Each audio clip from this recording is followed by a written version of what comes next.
ऐश और उसके फ्रेंड्स का ओल्ड मैन के साथ रियूनियन हो जाता है और ओल्ड मैन तीसरे जिम के लिए ऐश के पहले 2 टास्क देखते हैं। दूसरा टास्क उनको काफी हार्ड लगता है, जिसके चलते वो कहते हैं कि हम पहले टास्क के ऊपर फोकस करते हैं, जो कि था फायरून या फिर विटलास में से किसी एक को कैच करना। ओल्ड मैन कहते हैं फिलहाल के लिए हम स्लीवो रीजन नहीं जा सकते क्योंकि वहां पर जाने में हमें काफी टाइम लग जाएगा और विटलास लगभग फायरून के इतना ही रेयर है, तो हमें फायरून के ऊपर फोकस करना चाहिए। और फायरून उसी सिटी के पास पाया जाता है जहाँ पर तुम काफी बार जा चुके हो और इवन वहीं पर हम मिले भी थे। ऐश थोड़ी देर तक सोचता है और कहता है क्या वो वोल्केनिक सिटी है। ओल्ड मैन कहते हैं कि हाँ, तुमने फर्स्ट ट्राई में ही बिल्कुल सही आंसर दे दिया है। ब्रॉक कहता है ये सेंस बनाता है क्योंकि वोल्केनिक सिटी में काफी सारे वोल्केनोस है और इसलिए फायर टाइप से रिलेटेड है, तो यहाँ पर फायर और ग्राउंड टाइप के स्टार्टर पोकेमॉन फायर उनके मिलने के अच्छे चांसेस होंगे। ओल्ड मैन कहते हैं क्या इसीलिए हमें वोल्केनिक सिटी जाना होगा। वेलाबैश, उसके फ्रेंड्स और ओल्ड मैन अपने फ्लैंक टाइप पोकेमॉन्स को बाहर निकालते हैं और सभी लोग बढ़ते हैं एक ऐसी सिटी की तरफ जहाँ पर वो काफी बार जा चुके थे, यानी कि वोल्केनिक सिटी। कुछ घंटों के ट्रैवल के बाद वो लोग वोल्केनिक सिटी पहुंच जाते हैं। ओल्ड मैन कहते हैं वोल्केनिक सिटी के पास में ही एक फॉरेस्ट है। आमतौर पर वोल्केनिक सिटी या फिर वोल्केनो के आसपास पाए जाने वाले पोकेमॉन इसी फॉरेस्ट में रहना पसंद करते हैं क्योंकि यहाँ पर इंसानों का आना जाना उतना नहीं होता है और मैंने इसी फॉरेस्ट के अंदर काफी सारे फायरून देखे हैं। फायरून को फाइंड करना उतना ज्यादा हार्ड नहीं होना चाहिए। वेलैश और उसके फ्रेंड्स उसी फॉरेस्ट के अंदर चले जाते हैं। बाकी फॉरेस्ट के मुकाबले इस फॉरेस्ट के अंदर एक यूनिक बात यह थी कि यहाँ पर सिर्फ और सिर्फ एक ही टाइप के पोकेमॉन्स थे और वो थे फायर टाइप के। ओल्ड मैन कहते हैं कि इसका रीजन वोल्केनो है जहाँ पर रहने वाले पोकेमॉन ही फॉरेस्ट में आते हैं। वोल्केनो के चलते यहाँ पर काफी गर्मी भी होती है और अगर कोई और टाइप के पोकेमॉन्स यहाँ पर रहने की कोशिश करते हैं तो उनको काफी सारे मुश्किलों का सामना करना पड़ेगा। ऐश कहता है हाँ ग्रैंडपा ये सेंस बनाता है। ऐश कहता है कि अगर मुझे फ्यूचर में किसी फायर टाइप पोकेमॉन की जरूरत पड़ी तो भी मैं यहीं पर आऊंगा।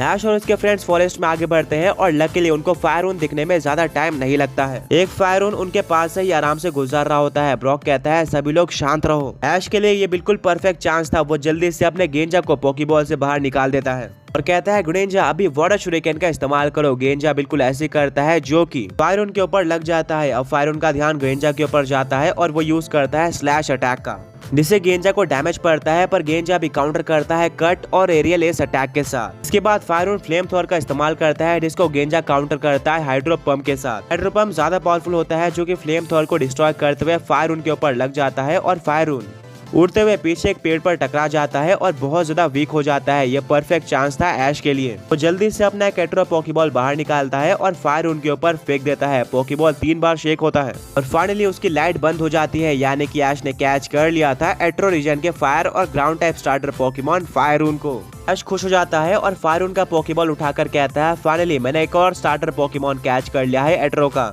एनडीसी के साथ मेरा पहला टास्क भी कंप्लीट होता है। ऐश का पॉकेडेक्स में भी नोटिफिकेशन आ जाता है फर्स्ट टास्क कंप्लीट करने का।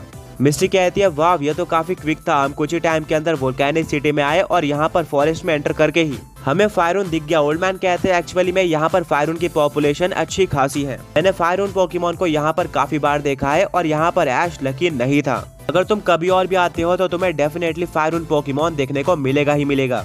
डायना कहती है ऑलराइट अब ऐश का फर्स्ट टास्क कंप्लीट हो चुका है, अब हमें आगे बढ़ना चाहिए सेकंड टास्क की तरफ। ओल्ड मैन कुछ देर तक सोचते हैं और कहते हैं कि अच्छा हुआ फर्स्ट टास्क में हमारा टाइम सेव हो गया, क्योंकि सेकंड टास्क में हमें काफी टाइम लग सकता है और इसके लिए मुझे अपने कुछ फ्रेंड से भी डिस्कस करना होगा। ऐश भी थोड़ा सा नर्वस होता है क्योंकि एक अलग तरह के दिखने वाले लेजेंडरी पोकेमॉन को ढूंढना बिल्कुल भी आसान नहीं होने वाला था। ओल्ड मैन कॉल्स पर अपने कुछ स्ट्रॉन्ग पोकेमॉन ट्रेनर और दोस्तों से बात करते हैं और उसके बाद ऐश और उसके फ्रेंड्स को एक ऐसी चीज बताते हैं जिससे वो शॉक रह जाते हैं। ऐश के ग्रैंडपा कहते हैं कि मेरे दोस्त कह रहे हैं कि ये करना ऑलमोस्ट इम्पॉसिबल है, बट फिर भी मैंने उनसे पूछा कि अगर हमें ये करना ही है तो कौन सा पोकेमॉन बेस्ट होगा। जिसके बाद वो सारे के सारे मुझे एक ही पोकेमॉन सजेस्ट करते हैं। आगे बढ़ने से पहले पिछले पोकी क्विज के विनर्स ये रहे एंड आज का क्वेश्चन ये है कि आपको किसी भी ऐसे 3 पोकेमॉन का नाम बताना है जिनके नाम में क्वीन आता है। उस पोकेमॉन का नाम था ग्रैंडस। ये काफी ज्यादा स्ट्रॉन्ग लेजेंडरी पोकेमॉन है जो कि नॉर्मली देखने में व्हाइट कलर का होता है और इसका शाइनी फॉर्म होता है रेड कलर का। और कुछ लोगों ने इसका एक एक्सट्रीमली रेयर फॉर्म भी देखा है जिसका कलर है ब्लैक और गोल्डन येलो। ये वाला फॉर्म काफी ज्यादा कीमती है और कभी भी इंसानों के सामने आना पसंद नहीं करता। रात में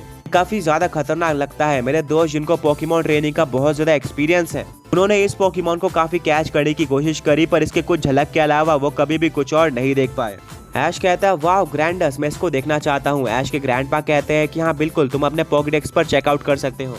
स्मार्ट पॉकेडेक्स के ऊपर इन्फॉर्मेशन अपडेट होती रहती है और शायद तुम्हें उसका रेयर फॉर्म भी देखने को मिल जाए। ऐश अपना स्मार्ट पॉकेडेक्स खोलता है और कहता है कि मुझे ग्रैंडस पोकेमॉन के बारे में इन्फॉर्मेशन चाहिए। पॉकेडेक्स रिप्लाई करता है, जरूर, ग्रैंडस एक लेजेंडरी पोकेमॉन है जो कि एट्रो रीजन से बिलोंग करता है। ग्रैंडस की टाइपिंग नॉर्मल और फ्लाइंग टाइप है। वहाँ पर ग्रैंडस का एक फोटो भी दिखाया जाता है। इसको देखकर ऐश और उसके फ्रेंड्स के होश उड़ जाते हैं क्योंकि ग्रैंडस देखने में सच में मैजेस्टिक लग रहा था। मिस्टी कहती है, अमेजिंग, अगर ग्रैंडस ही इस तरह का दिख रहा है तो इसका शाइनी फॉर्म या फिर वो अल्टरनेट फॉर्म कैसा दिखता होगा।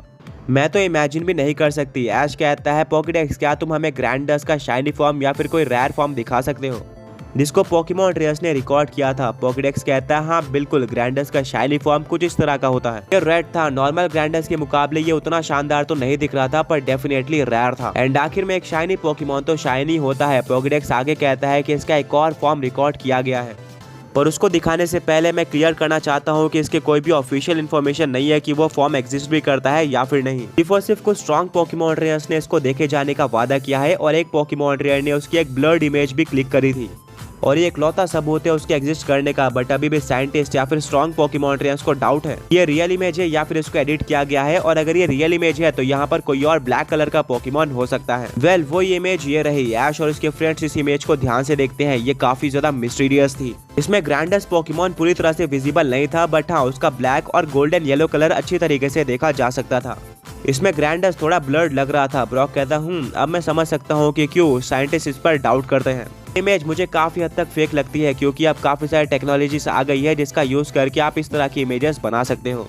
मिस्टी कहती है, हाँ बिल्कुल, ऐसा भी हो सकता है कि ये किसी एट्रो के पोकेमॉन की हो जो कि ब्लैक कलर का हो। ऐश के ग्रैंडपा कहते हैं कि हाँ, मैं भी तुम्हारे बात से काफी हद तक एग्री करता हूँ, बट हमारे पास कोई और चॉइस नहीं है। वेल पॉकेडेक्स, क्या तुम हमें इन्फॉर्मेशन दे सकते हो कि इस इमेज को किस पोकेमॉन ट्रेनर ने लिया था और कहाँ पर लिया था। पॉकेडेक्स कहता है, सॉरी, बट जिस पोकेमॉन ट्रेनर ने इस इमेज को लिया था वो अपना नाम और इस पोकेमॉन की लोकेशन सीक्रेट रखना चाहता है ताकि उसके अलावा इस पोकेमॉन के बारे में किसी को भी ना पता चले और कोई इसको परेशान ना करे। अगर कोई पोकेमॉन ट्रेनर इस पोकेमॉन को कैच करना चाहता है तो वो सिर्फ और सिर्फ वही होगा जिसने ये फोटो क्लिक करी थी। ऐश कहता है, ये क्या, फिर हमें कैसे पता चलेगा कि ये पोकेमॉन कहाँ पर है और क्या हम इसको कैच भी कर पाएंगे, क्योंकि वो पोकेमॉन ट्रेनर तो डेफिनेटली हमें इजाजत नहीं देने वाला। ओल्ड मैन एक स्माइल देते हैं और कहते हैं, एक्चुअली मैं उस पोकेमॉन ट्रेनर को जानता हूँ जिसने ये फोटो क्लिक करी थी और मैं उससे परमिशन ले सकता हूँ।